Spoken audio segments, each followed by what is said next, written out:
It's frustrating. Yes. Yes. It's a shame because I think you would have been a good director. I was a good director. Yeah, I mean, I didn't see that, but because... Well, okay, well, you think correctly, because I was a good director.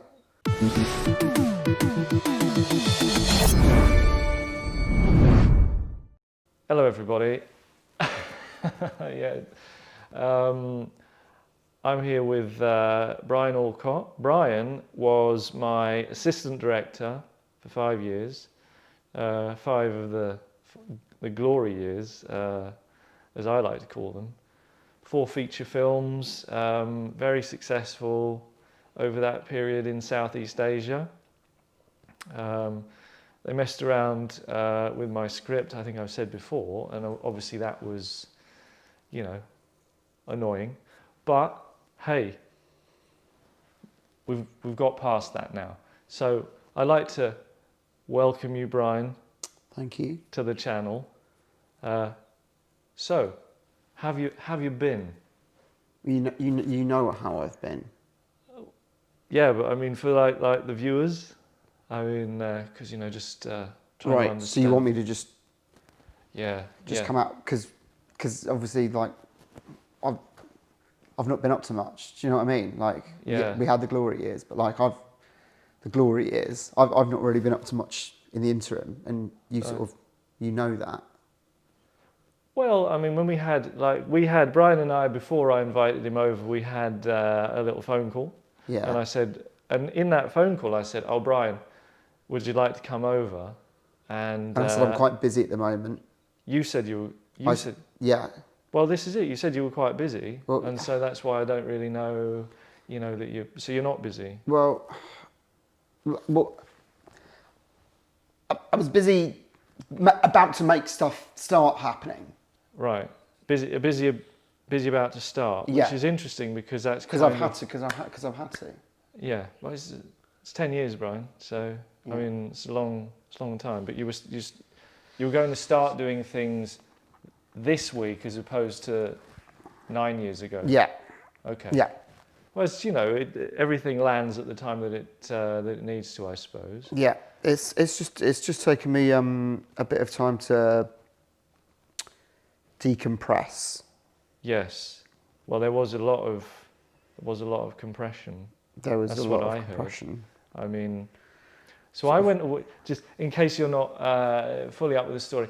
I went away, we made these 4 films, and I went away, and then Brian, who was a wonderful assistant director for me over that period, he went away, and he took my old job, because I stopped doing it. Because you stopped, yeah. Yeah, and we won't talk about what I did. And there were a couple of, you made a film? Did you make a couple of films? We made a couple of films, but obviously the thing that the glory years, as you call it, we very much had the DVD market behind us, backing us up. That was where a lot of the money came from. DVD.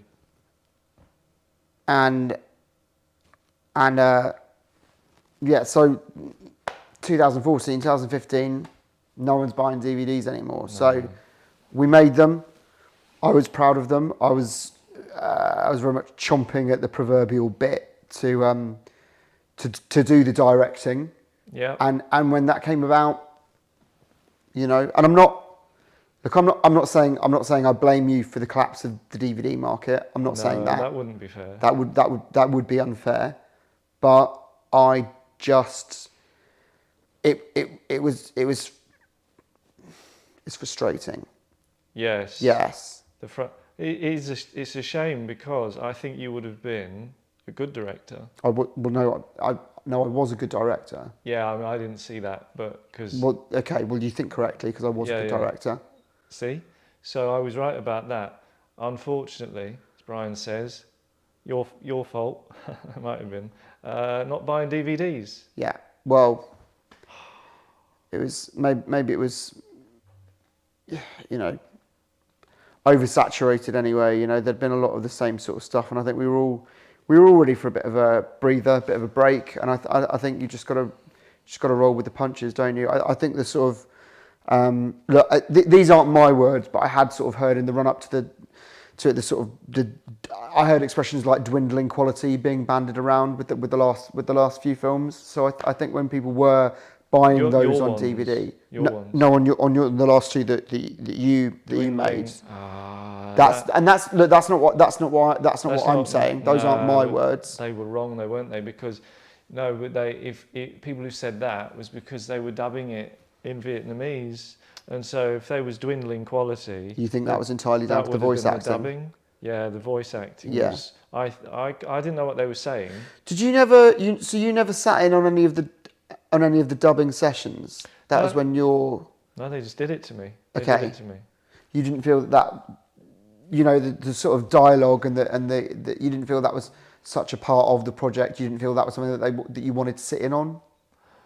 If they had told me what they were going to do, to be honest, I'd have got on the plane, and I'd have probably found a weapon and shot them at that time. Okay. Because what I had done was written basically a perfect narrative, okay, with the dialogue, every intention. Perfect. I mean, again, it's perfect. A big word. A good narrative, a solid narrative. Yeah. I took a lot of care over that. Yeah. And then Peter Amstel, villain, goes behind my back naughty Peter.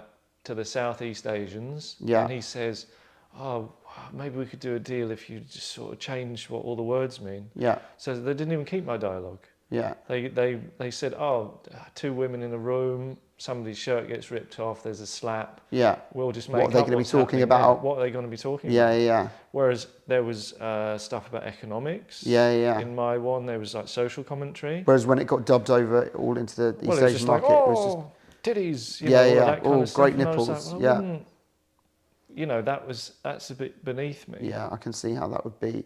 I can see if you've gone from economics to tits, I can see how that would be disappointing. Yeah. Because it's like going from tits to economics. It's like going from tits to economics. Well.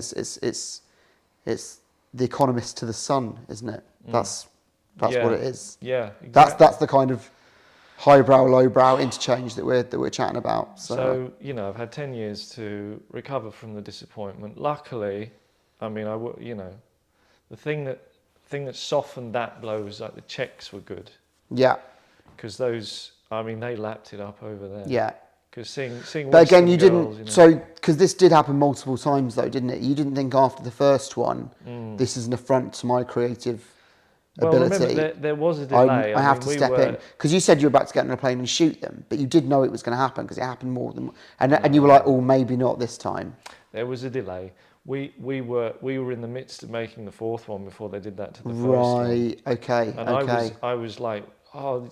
This is so again. You talk about dwindling quality. Yeah. You know how the budget kept going down. Yeah. Budget keeps going down because we're not really, we're not selling that many. Well, I noticed my pay going down. That is what I noticed. Yeah. Well, mine was bad until 2013, I think, when we'd stopped. Then suddenly still substantially more than mine, though, wasn't it, with those? Well, I know. I mean, I'm well known for my fairness, but.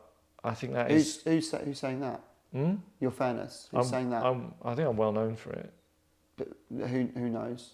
Well, I mean, like the cast and crew were like very he is fair, I would hear them. I had really good hearing back then, and could kind of overhear them in catering. Well, people would just be on set. People would just be like, he's a fair guy. He's a fair guy.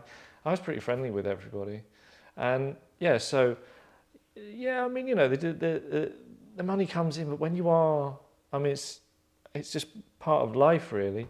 When you are the director and you wrote everything, admittedly, they screwed me over on the writing side. But they couldn't take the credit away. Yeah.